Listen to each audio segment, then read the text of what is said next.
Hi, everybody. I'm Bob Bowman, Editor-in-Chief of Supply Chain Brain, and I want to welcome you to this webinar presentation on making better decisions faster in the new era of supply chain execution and orchestration presented by Blue Yonder.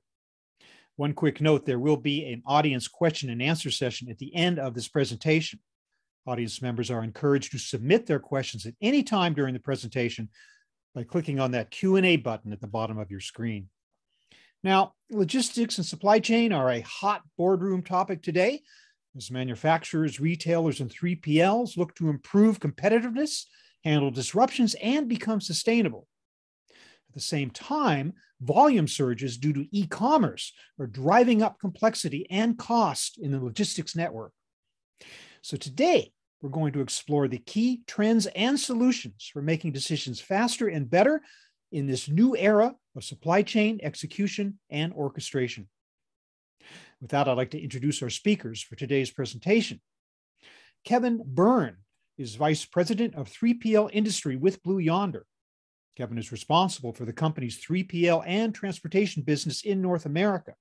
He works closely with customers and prospects to enable digital supply chain transformation. Kevin's career spans 28 years with companies such as i2 Technologies, Oracle, Kinaxis, and now Blue Yonder. Debbie Gann is Vice President, Marketing and Business Development with Armada. She leads the go-to-market and brand strategy for promoting sales and new business development opportunities, onboarding of clients, and growing the Armada business partner community.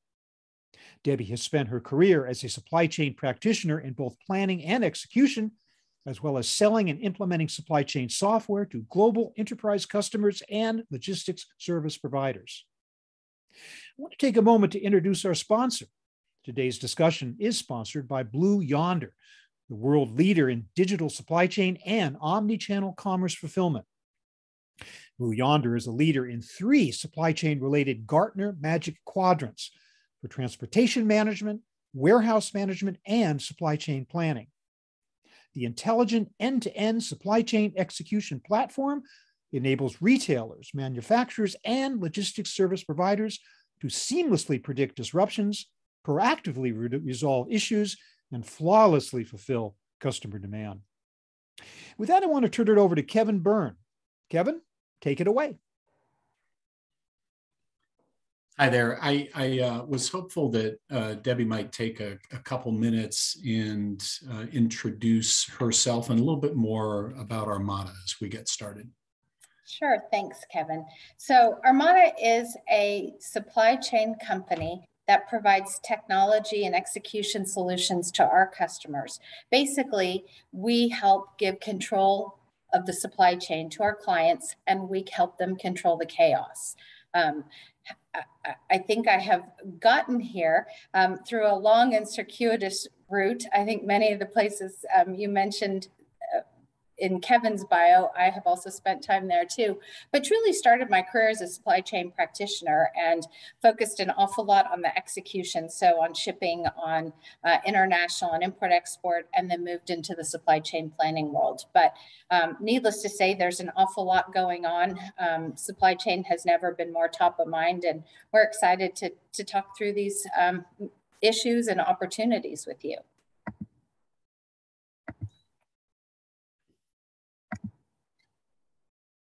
Thanks, Debbie. Great to have everyone here. Really appreciate your attendance, and also for those who will consume this later as a follow-up. I think Bob did a great job in kind of framing up the conversation here today, and I'd expand just a tiny bit to say that disruption and uncertainty, right? Supply chain resilience, these kind of themes are things that we hear that are really pretty pervasive in not only the operations and finance and supply chain folks that we deal with, but also, as Bob had mentioned, at the board level. And really, I think the theme that we hear most often is that there is the new normal. And so what on earth does that mean? And I think that we see a handful of things that, really represent that. So on one hand, we have disruption, uncertainty, global and regional supply chain networks that are in place and kind of shifting around with nearshoring strategies, et cetera. And then we also have on the flip side with that, we have a very consumer-centric supply chain demand that is being placed on us, right?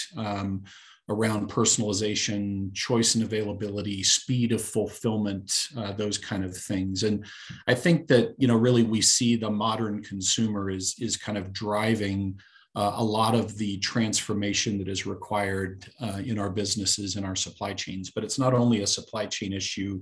It really starts with recalibrating the business strategy, the overall value proposition, and supporting the financial framework and plan, which then has to cascade down into operating models that help support that kind of end-to-end alignment of your value chain. So, what we see is that it impacts so many levels and organizations within our customer base that we have to look at it from a comprehensive and multidimensional transformation perspective. So, Debbie, I think that you have, a little bit of additional insight that maybe through a poll that you guys had done at Armada that might kind of expand a little bit on that. Yeah, I'd love to talk about that, but I think just a couple of quick thoughts I had as you were talking here.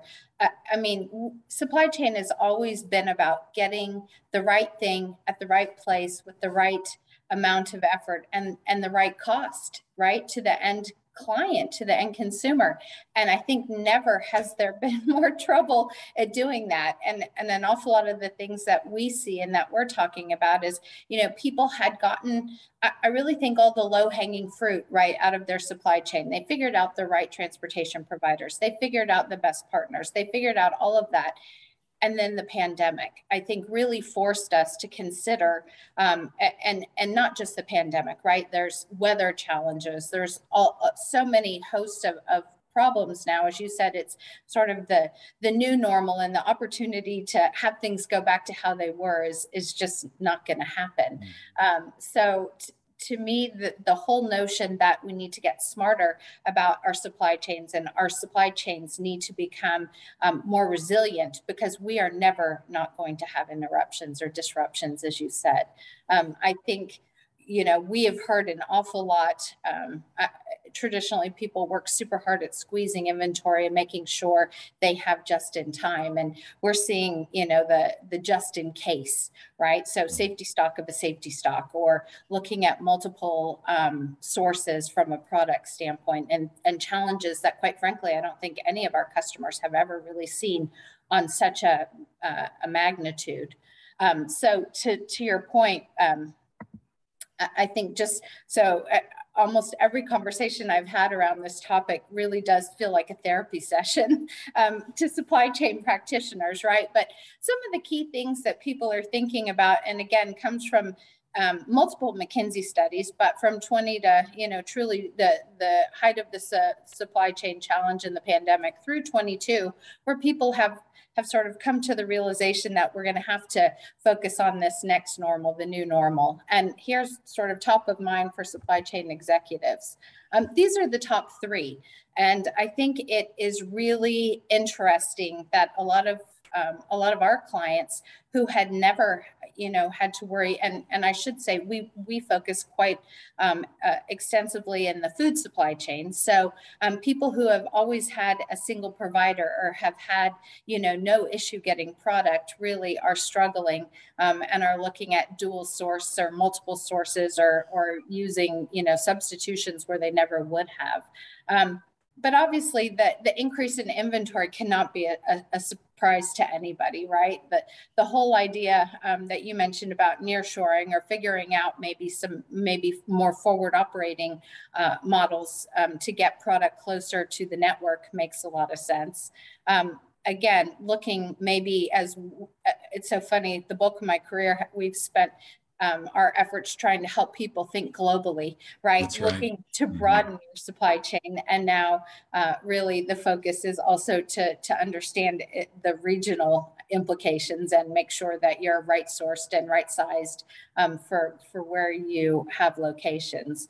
And then obviously I think, and we've seen this and you probably felt it from a menu perspective, an awful lot of menus became more limited, right? Not the 15 pages of choices that people were looking for, but I think we're starting to see that people across the board, not just in food, are also trying to really do some SKU rationalization and make sure they have the right product mix in their portfolio. Interestingly, again, the next, so this truly is the top 10 of what people are focusing on. And I think it is everything that that technology gives us a bonus for, right? The ability to look at your network end to end, the ability to understand the pulse of your supply chain, in that moment, at that time, and be able to make truly better decisions faster. I think the other thing in terms of this is, we also saw a huge push to sort of evaluating how your distribution network was set out and maybe making it far more streamlined. And, now we see people looking to not so much streamline it, but just to make sure that they have placed the right materials in the right place for their client. I'm curious if you have anything else there, but the only thing I'd add, Debbie, is that I think that all these imperatives, that there are things that we see as well, right? And certainly challenges that our customers are facing, like your customers are facing. And the only other thing that I would add is really just the observation that in order to enable all of these capabilities, like what you're describing here, or what the study had described, is that there's this proliferation of data, right, in that we have to deal with as a part of that, and we have to do all these things faster and smarter, right?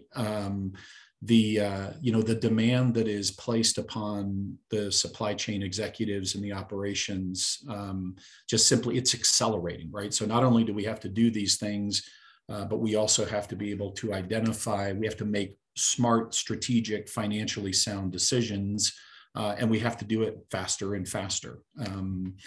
So I think the complexity just kind of continues to layer on top of it itself. It is, I think, given a much better seat at the table at the board level for these kind of conversations, where I think people were very reluctant necessarily to invest in, what people might see as leading edge or bleeding edge technology, right? The whole conversation around AI and machine learning and just, better and more improved technology, supply chain technology products. I think we are seeing truly that the board and that the C-suite and all of the stakeholders really are invested because they now realize the impact on a business if the right product isn't at the right place at the right time. So I'm curious to open the conversation to the audience. We have a poll question here that I'll read for you. Do you think transportation and logistics disruptions that affect everyone will continue for the next 1 to 2 years? And I actually added a third option for maybe the more skeptics or the people feeling the most pain right now, which is 3 years or longer. And we'll give everybody a few seconds to answer that, and then we'll tell you the results. But I will tell you this, I don't think in 2020 we really thought that we would still be doing these kinds of things now, right? I think people have I mean, it's no secret the logistics industry is working 24/7, 365 at the best of times. And now we've got to do more with less and be smarter about the choices we make. Okay, so the poll results are coming in. I think these might be the final 1 to 2 years. Yes, got almost 70% of the vote. No, got barely 3% of the vote. And then 3 years or longer, actually, probably my people, I feel like are the ones saying maybe we aren't going to ever be out of this, or it'll be 3 years or longer. So yeah, I know we can't vote. I would be more in the C category myself for sure. same. Yeah. Same. Yeah, I think that, with skyrocketing inflation and geopolitical unrest and, port closures and all of those kind of factors, I don't think that we have good line of sight to those things changing anytime soon, right? No, I agree with you. Yeah, so I'll jump in, Debbie. The title of this slide is focused on 3PL challenges and trends, right? And I toyed with the idea of, do we change that to represent supply chain challenges and trends? And absolutely, we could have done that, but I left it at 3PL, just simply it's the world that I live in, the industry that I do my business with, but also I think that if we look at this through the lens of 3PLs and where they sit, the role that they fill, 3PL, 4PL, fill in the blank, the role that they fill in companies' supply chains, right? They sit at the front end from a supply sourcing and execution perspective of supply getting into the supply chain. They can also, in many cases, sit in the middle of the supply chain. And certainly more traditionally, people, I think, look at 3PLs as kind of that execution arm, right? Outsourcing traditionally transportation, warehouse, et cetera, type of fulfillment activities. And so I think that we can look at this through the lens of any one or all three of those different perspectives. And so I really would kind of, call it a supply chain challenge and trends. And so I think if we look through this, these are applicable kind of, particular issues, challenges that again, 3PLs are realizing and having to deal with, and certainly manufacturing and other companies are looking at it through the same. And so, if we look at continuous process improvement, the focus is on the fundamental shift in transformation and the continuous process improvement activities to enable that, right? So I think companies are always targeted on those kind of incremental gains that they can realize around inventory improvements, forecasting accuracy improvements, incremental productivity, if I didn't already say that, type of improvements, et cetera. So, and I'm not, by any means, I'm not suggesting that those things should go away, right? Those are key and critical to having us, realize kind of the near-term gains and improvements that we need to in our business. There's this new dynamic around this labor shortage, right? So I think we could have kind of reframed that same poll question and said, do you think the labor shortage is going to go away in the next 1 to 2 years? And I think the results would be similar or maybe even more pessimistic, right? Totally so, agree. There's really that focus on what do I do? How do I enable? How do I bring in new talent? Where am I sourcing new talent? How flexible am I in allowing people to make lateral moves within my organization? And then, if we focus on end-to-end fulfillment and the enablement around IoT and AI robotics, that again, a lot of folks look at kind of bucket 4 as a tool to address the labor shortage, and that absolutely is true, and I know that you guys are doing some things around that, but it's also around kind of the optimization aspect of it. So it's not only addressing labor, but it helps with inventory optimization and those kind of things. And then, if we look at how do we enable the offerings, our customers, again, the 3PL lens in this case, are very much focused on improved and enhanced order management, order orchestration, and other type of capabilities that are not always traditionally core competencies. They're kind of, historically they've been, I have to do this in order to service my customer, but they're now positioning it with a lot of the influence of e-com, et cetera. And I think, again, you guys are seeing this in a big way around having to expand the offerings to just simply compete, right? You're totally right. Yeah, the competition part of it, the fact of the matter is our clients are getting smarter. The market is getting smarter. People that are looking at technology, I mean, just from a pure what's out there and what can I do and how does it help me are getting smarter, right? So where we see it, although we're not really we certainly are a logistics service provider, but we really are an extension of our clients' teams. We aren't so much an outsource, I guess, but it holds true for us as well. It's funny, I was actually just at a conference yesterday and presented on continuous improvement and the whole notion of getting back to basics and the whole understanding that if you can invest in technology that gives you that end-to-end visibility, the decisions that you make are better because the data is better, the opportunity is better, that, just everything. If you had an extra 3 hours a day to sit and make better decisions, like what could you do? Really, it's the question we ask our clients, and our clients are asking us, like, how do we get better at this? How do we get faster at this? What tools can we use? And certainly, platforms like yours are the things that we leverage to provide that for our clients, because we've got to stay up to date, ahead of them, and make sure that we are truly the best at what we do in our market. And we're certainly seeing an awful lot of opportunity, right, in the whole connectivity of AI and especially where it helps in forecast accuracy or things like that, right, that truly drive the right amount of ordering at the right place at the right time. And it's just fascinating to me to see the conversations that I feel like we've been having for 20 years have really materialized. And I think there's as opposed to sort of that, off in the horizon, this is something we're exploring. People are saying, oh my goodness, we've got to do it now. We've got to, we can't wait. So it's a super exciting time. I think maybe exciting is the understatement in supply chain, for sure. Opportunity, right? It presents opportunity, Debbie, I think, right? Yeah, exactly.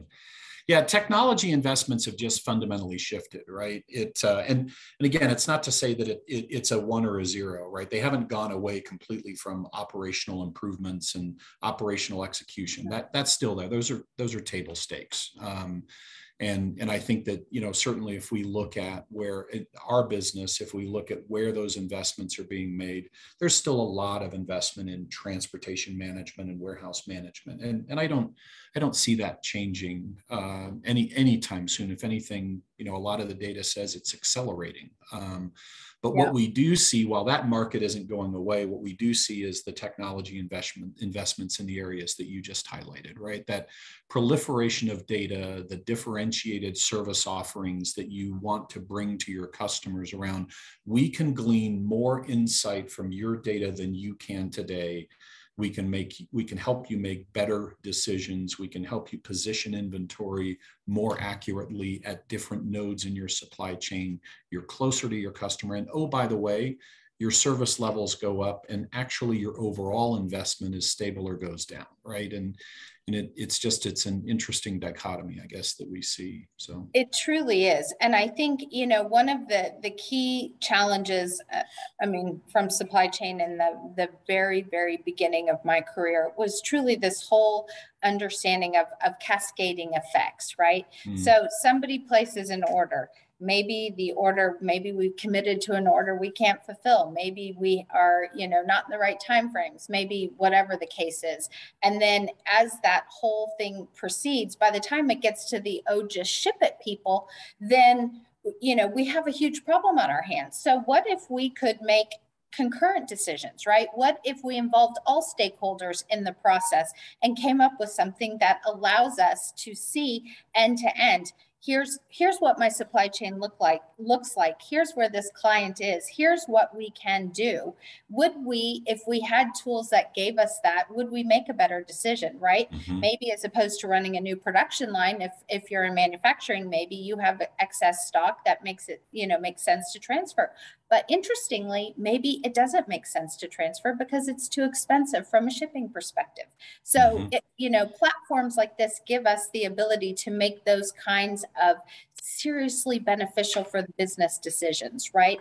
Who doesn't want to make the right decision? I mean, nobody goes out intentionally making a wrong decision, but the problem is the data that they're leveraging to support the choices they make may not be the most current, may not be the most, sort of holistic in view. So right. I think that back to basics mentality that everybody was talking about at the SCLA conference is truly right. But we've got to combine the best practices and back to basics with the best technology. And I think that's the thing that gives us, this resiliency, right? I think that's a word we keep hearing. It's not, can you do the right thing, the right time, the right place every single day? It's, if something disrupts, how do we continue to execute? How do we get back on the right track?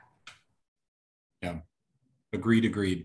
It's that intersection of integrating supply, demand, service, and cost to serve, right? That's a difficult equation to solve for. Technology helps you a lot with that, because it is that intersection of multiple sources of historically disparate data, siloed organizations, et cetera, right? That you're trying to bring that together into one place to help multiple stakeholders, to your point, Deb, make smarter decisions. And the good news is technology can help you do that today. It's there. But it's a process and a people thing for sure as well. Well, and the people part of it is the most important. I mean, we've talked an awful lot about technology here, but I think, we can all, again, maybe the therapy part of this session is that, labor is a challenge, right? Getting and keeping people is a challenge. And what we found, and one of my favorite things on this slide is that whole passion for work. I've never met people who are in supply chain who aren't passionate about it, right? Mm-hmm. Who can't do, who can't we entice to come, or who can't we, entice to stay? And what are the things that matter? And it truly is technology, right? We've seen survey after survey that said, people don't want to come in this industry because of the perceived nature of challenge, right? Mm-hmm. Of gosh, it's hard. Gosh, the hours are long. Gosh, the work is never ending. But if you can give people the ability to actually, make the right decisions, and give people the ability to engage with all the stakeholders and make, make fast, better decisions, I think that's one of the ways we get and keep people. Agreed. So I guess I'd like to ask the audience another question here. So the second poll question we have for you is, which problems are the most urgent problems to solve currently for your organization? It's a single choice, and here are your choices: labor, technology gaps, connection to carrier networks or other networks, sustainability, profitability and costs, or other problems. That's an interesting one. It's because it goes across. I think it's great because it goes across many different and many different areas. So I'll be really curious to hear what the feedback from the audience is. I think I'd like to add another one there, which is all of the above, right? I think right.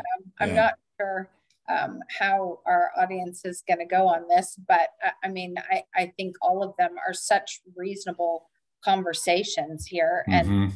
And now we're starting to see some urgent problems, and sort of as suspected, labor leads it with about 47% of the vote.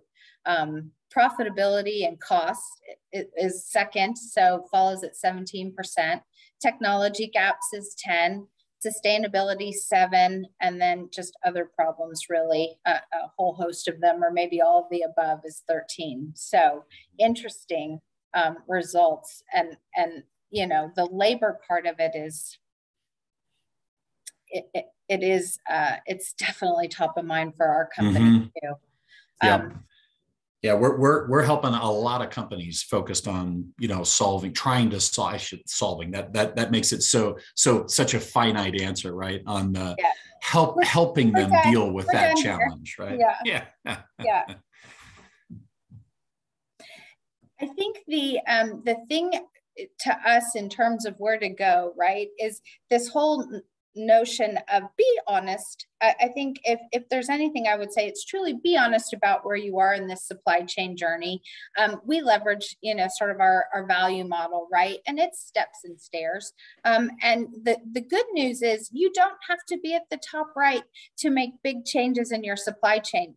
Start where you can and start taking steps to move in sort of the more proactive direction. But sometimes just knowing is half the battle. So if you're challenged from a supply chain standpoint, right, the whole idea is get a hold of the data, understand your network at a glance, and then really be opportunistic about where you where you have the chance to grow, where you can get buy-in. I would just say there's no better time than now, right? Supply chain's top of mind. So as you try to make improvements in your company, I would say you'd probably get better buy-in now than you would have ever had. Yeah, completely agree. I think that our observations are very similar to yours, that it's a journey, not a destination, right? And to your point, I think it's a great one, which is it's okay to recognize where you are today, what your core competencies are, and what the gaps are. And as we've talked about and talked around, there's always going to be three components to what those gaps are. People, and clearly that came out in the previous poll question, process, and then technology to enable it. And I know that even though I've been a technology guy my entire career, and Debbie, I know you can kind of relate to this, having intersected on multiple occasions through our career. Is that technology providers will focus on, well, it's the technology that is going to enable the change, enable the capability, enable a transformation.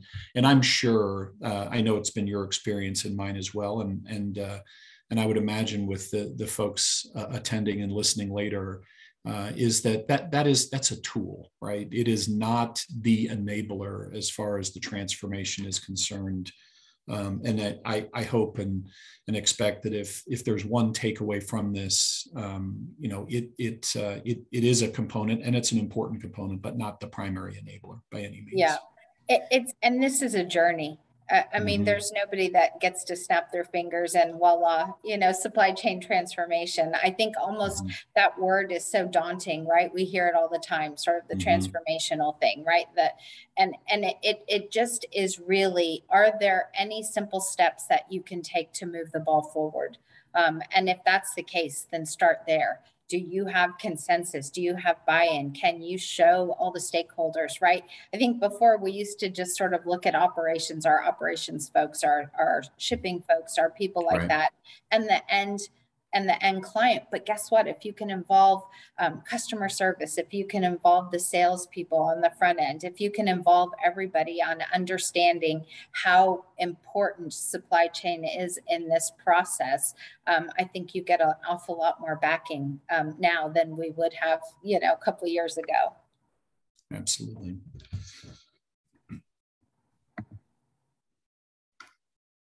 So as we push on, I guess we transition. Bob, maybe you can jump in and help us here, I think. And if there's some questions.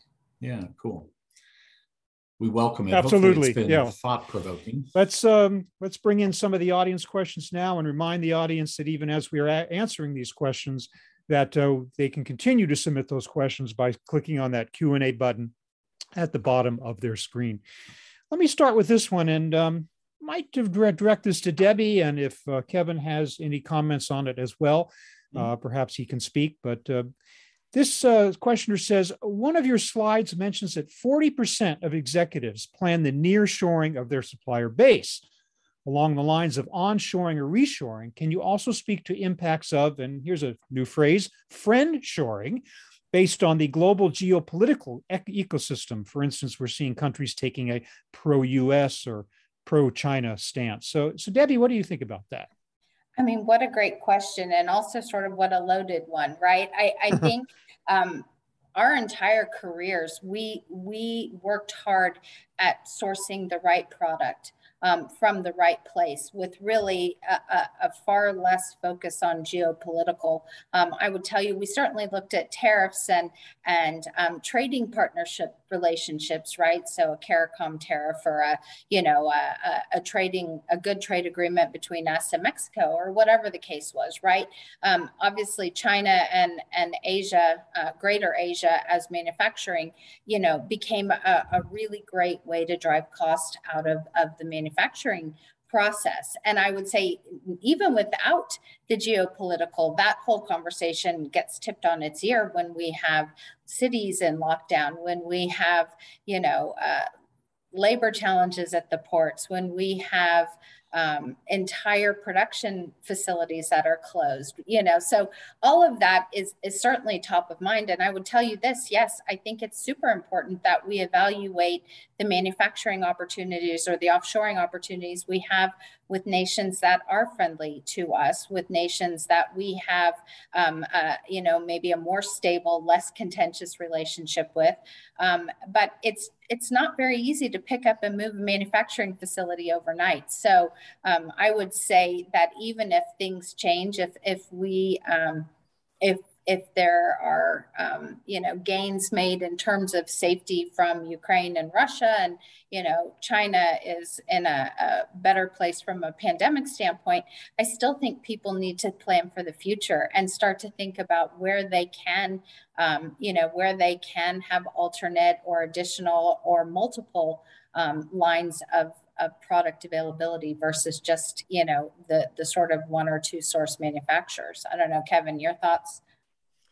I personally, I think it's a great question, and it's a very relevant question. So it makes me think of just in the last 2 months, roughly, maybe six to 8 weeks.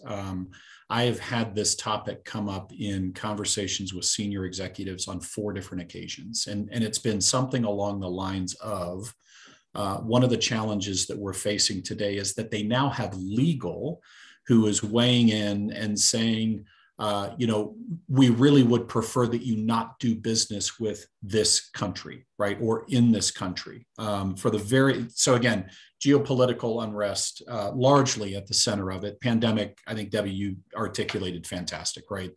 That's another dynamic that we have to consider from a global perspective, and certainly regional perspective. But I think in the world of 3PLs, this is another one of those dynamics that's accelerating some of the challenges that they're experiencing, for the very reason that Debbie stated, that it's not easy to just pick up and shift to a near shore or a friend shore, that is a new one to me. So the question becomes, if there is that kind of urgency, then how do we, right? How do we evaluate? Can we do it? At what cost? With what service levels? All of those kind of things. So it puts a lot of stress and strain in and around the network engineering team and the operations teams. And then the question becomes, can a 3PL potentially fill that gap, right, on a temporary or a permanent basis? So the whole dynamic, it's just, again, that whole uncertainty and disruption, right? That theme that we started this thing with, I think it's really pervasive right there. That's a great example. Sure. And I think maybe more to that point, from the 3PL relationships, or for companies like ours, I mean, we have long-standing, long-tenured relationships across the globe, just by the nature of our business. So I think, and having been in the import-export side of things for a long time, I can say our tendency was always to caution, right? We certainly were much less open-armed about where we stood up locations or who we partnered with. or how those partnerships go, because we really needed them to work for our clients. And I think that's the power that people who do business internationally can help you with. But again, I think that the whole notion of how we go to market is fundamentally shifting now for those very reasons. So it was a great question. Thank you. Thank you, Debbie. And thank you, Kevin, for those answers. This audience questioner is saying, can you elaborate a bit more on these value chains? How would one get buy-in to adopt these values? And I kind of like the use of the double meaning on the word value there. What do you think, Debbie? So it's a conversation we have all the time. Coming from a technology background, right? We tend to talk about what's the ROI? Why do you do this? No, I mean, the honest answer is this: nobody implements software for fun, or if they do, I do not know anybody who does that, right? There's got to be a reason, and there's got to be purpose, and there's got to be tangible results. And I'll give you a great example. So our Platform Pro, which is again powered by Yonder, one of the key things we did was we are able to eliminate, there's so many stakeholders in a decision, right? So by being able to include everybody, work on a problem using all the same data in real time, we've cut about 75% of the effort of solving a problem. The example was from a typical result of 5 hours down to almost 1. And that's tangible results, right? And I think that is how you sell this internally. You don't sell it on features and functions, and you don't say, oh, we're going to give you visibility to everything. You give concrete examples, and you give the reason that that's important. We have another really great tangible result, right? Which is the ability to using machine learning and using the power of the platform to predict stockouts or a potential stockout quicker than we would have before. So when you do that and you can say, I have effectively averted a crisis to one of our, consumers, so or one of our stores, one of our restaurant brands, that they now get product when, because we were able to either figure out, do we need to move it from someplace else? How do we get it there? But effectively avoiding, you walking up to that restaurant and not being able to get the product of your choice, right? It is super powerful. And I think it's those kinds of examples that sell things internally, not, oh, this technology platform is great and it's going to help us. Be very concrete. Find areas of opportunity that you can effectively state your case in a story in terms of what would matter to that stakeholder. So it's not getting that angry call, right? from if you're a customer service person. It's those kinds of things. And I think if you do that in terms of value, then I think you get a far better buy-in from all the various people in your company. Well, Kevin, as a tech provider, you must face this question with potential customers all the time about where, and it can't just be a technology answer either. What do you say about that? I think that so many folks will view the value chain question as an external view, right? So it is my view either projecting out to my customer or projecting back to my supplier, and I think that viewing the value chain with the different external stakeholders that make up your overall network, I think that's an important exercise to go through. But to Debbie's point, I would agree with her, and I would articulate it maybe slightly differently, which is just simply the values or the value chain also needs to be viewed internally, right? So what I often advocate when having conversations with executives is that we identify all of the various stakeholders intra-enterprise, I should say, that are responsible for serving our customer, right? So to Debbie's point, it's not an operations or a supply chain or a warehouse fulfillment, conversation. It is who are all of the stakeholders that are required to serve our customer. And so I think that if we have all of those different stakeholders at the table, then we can view our value and our value chain internally and externally. And I think that the companies that are kind of making those meaningful strides are really looking at it through that lens, right? Not siloed also outside of the enterprise, but focused on incorporating within their four walls as well. Great, thank you. This questioner asks, and this is sort of a high-level 30,000-foot question, and maybe I'll throw it to Kevin. What is trending in supply chain management today? What are some changes that successful companies are adopting?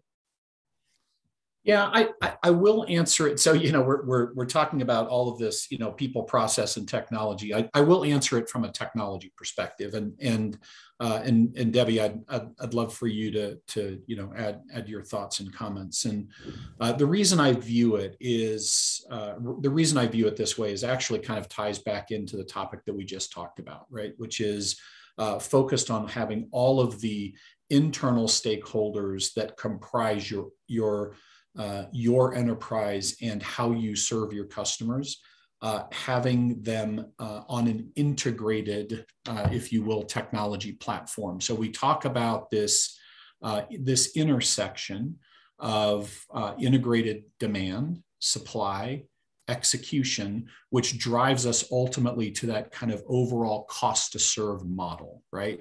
And so as I'm the CFO, I'm looking at it through the lens of all of those different silos and the cost drivers and the components and the metrics that you use to drive your organization. That's really good and that's important.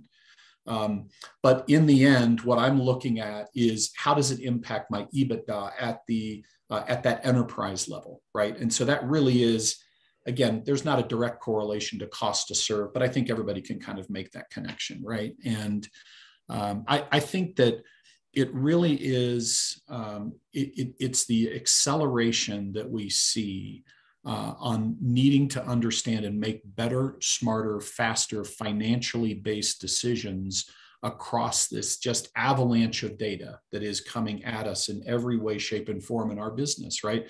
Whether it's customer and channel data, whether it's demand and supply, supply and disrupted supply data that's coming in, whether it is inventory stockouts, et cetera, data, right? So all of these are different inputs into an overall capability that I think that the companies, again, that are making the biggest strides are really focused on looking at it through that lens. Yeah, I'd agree. I think that to me, again, nobody does this for fun, right? There's got to be some concrete value to it, and there's got to be some ability to tie the people that we are trying to serve, right? Our end consumer. How do we get the right product at the right place at the right time, and make them happy? And our mission hasn't changed, but the effort to do it has increased dramatically. So how do we cut through all that noise? How do we deal with the right data, find the right, when presented with a question, right?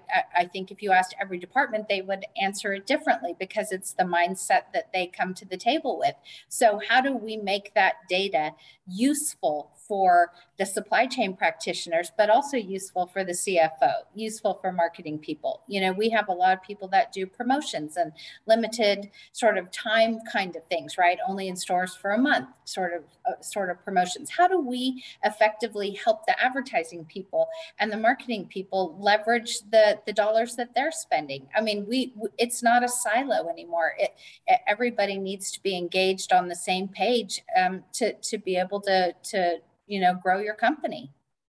Thank you very much for that. And I guess, Kevin, you certainly are in a good position to see what's going on based on the results of your logistics executive survey and just what companies and executives are spending on these days. So I guess you take a lot from that, don't you? Yeah, Bob, I appreciate that, right? Because that kind of zeroes in on the world that I live in, focused around the 3PL industry. And they, certainly that industry, my industry is very focused on the execution side of things. And so the lens that this particular study was looking at it through was, given the uncertainty, disruption, et cetera, how do you build resiliency into your supply chain and some of the dynamics focused on that? It really was, targeting a lot of the same themes that we've talked about, right? How do I evaluate and enable nearshoring? How do I how do I bring that that incremental improvement, or in some cases significant improvement, into my transportation function, warehousing, fulfillment function? We see a lot of investment nowadays in and around artificial intelligence and machine learning to help enable the forecasting, which again, a lot of people don't think that 3PLs really care about that, but they do, right? The closer you're, as a customer-centric organization, you're getting closer to that data, and in many cases, and increasingly in many cases, you're starting to be a consumer of that data, right? And the question is, what can you do with it? Can you make better, smarter, faster decisions? So I think all of that, Bob, is certainly things that we see, and I think the survey really highlights a lot of that. So I think it's one of the links that maybe at the end, folks can go to get some more information, and maybe you'll find it thought-provoking. Great. Thanks to both of you for that. We are getting close to running out of time, so we have some more questions I want to get to. So if we could, brief answers to these questions would be very much appreciated, as much as it's great that the information you're giving us. So can you provide insights on the people aspect? Asks a member of the audience. Obviously, we said technology isn't everything. Who wants to dive into that one real quick? I'll take it. I will just say, first, Kevin, I think Bob was saying nicely that we talk too much. I was not saying that. But second of all, I might have picked up on the saying. Yes. I think second of all, truly the people are the most important, and we recognize it. I mean, this is our business. We don't do anything but this. So to attract people and to pull people into our world, we need to make sure that they have a place where they can feel that they're part of a solution, right? Where they can leverage technology, where they can come up with great solutions. We need to empower people with information to make the right decision at the right time and feel like they're a key part of the team. But I would say even previous to having people who are already on our team, that's the key to attracting new people to our business and to this industry as a whole. The technology has, I would say, and Kevin, you probably can, give me some stats on this, but I mean, 3PLs and logistics service providers, 4PLs, people like us have traditionally been sort of the last to innovate, right? It's just our customers got really smart. And I think about 15 years ago, this industry woke up and said, gosh, we've got to be smarter or just as good as our customers. So how do we do that? And the answer was really putting the right technology in place. But the right technology also attracts, nobody who is young is going to want to work on old systems, right? Nobody who's young wants to have 17 logins. Nobody who's young or empowered to be part of a team wants to feel sort of siloed and out of step with the rest of the people. So I think that's really, for us, people matter, and we just want to give them the tools that they can actually use, as opposed to sort of fending off. I know I'm talking too much. Sorry. No, I just want to say, I want to give Kevin a chance. Kevin, you have 60 seconds to answer this question on your side. On the clock. Right. I would nod my head in agreement, Bob, with what Debbie just shared. And the only thing that maybe I would just elaborate slightly on is that the feedback that we're getting from our customers is that a tool that they're using to attract new talent is exactly that, the ability to leverage and utilize new, innovative, user interface friendly, sexy, to kind of use that word as well, technology. And green screens and spreadsheets, they don't attract the latest and greatest talent. So yeah, that'd be the only thing I'd add. Was I under 60 seconds, Bob? Yeah. I think you made it. Excellent job, both of you. But we do have time for one more question, and it's a good one, and I'd like both of you to tackle it. What are the best practices that will help drive success when utilizing the capability to help operations? Who wants to start? Debbie. Debbie, jump in. Wow. I mean, I think know your company, understand what you do, understand where your strengths and weaknesses are, and then leverage technology to get better. I mean, the bottom line is, and if there's a call to action here, it's just this. I know everybody's tired. I know we've been working super hard to, to stay up and to get things at the right place to our clients, right? Or to the consumer, but it's not going away. So look up and figure out what technology you can leverage to get on with it. If you need visibility, get visibility. If you need, sort of one source of the truth, start trying to get one source of the truth. I mean, that's just the simple and honest answer is, the time to do something is now, because this disruption is not going away. For sure. Okay, Kevin, what do you think? Best practices? Embrace the new normal. And those are easy words to say, hard things to do. Uncertainty and disruption, they're not going away.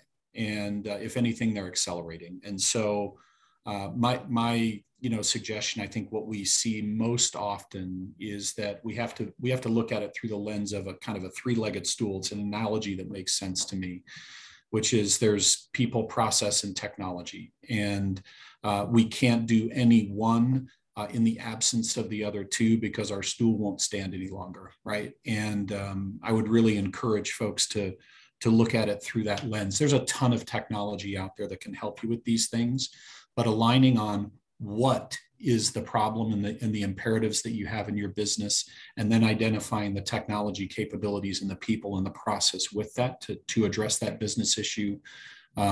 Let's start with change. It doesn't have to be transformational. Oftentimes it can be tactical, leading to transformation. Great advice from both of you and great insights. What a fantastic hour of information and insights from both of you. Kevin Byrne of Blue Yonder and Debbie Gann of Armada. I want to thank you both for that fantastic presentation. And I want to thank our audience too for listening in and for submitting your own fantastic questions as well. Here's some assets that you can check out, what other logistics executives are thinking about. Here is Blue Yonder's executive survey that we referenced earlier about how supply chain and logistics executives are navigating disruptions. Here is more information about Armada. And here you can learn more about supply chain execution from Blue Yonder in that third QR code. But don't worry about trying to copy anything down or snap a picture with your phone if you don't have time, because this information will be sent in an email to all attendees. With that, I want to once again thank everybody, our great speakers and our great audience. Everyone, have a fantastic day. Thank you. Thanks, everybody. Take care.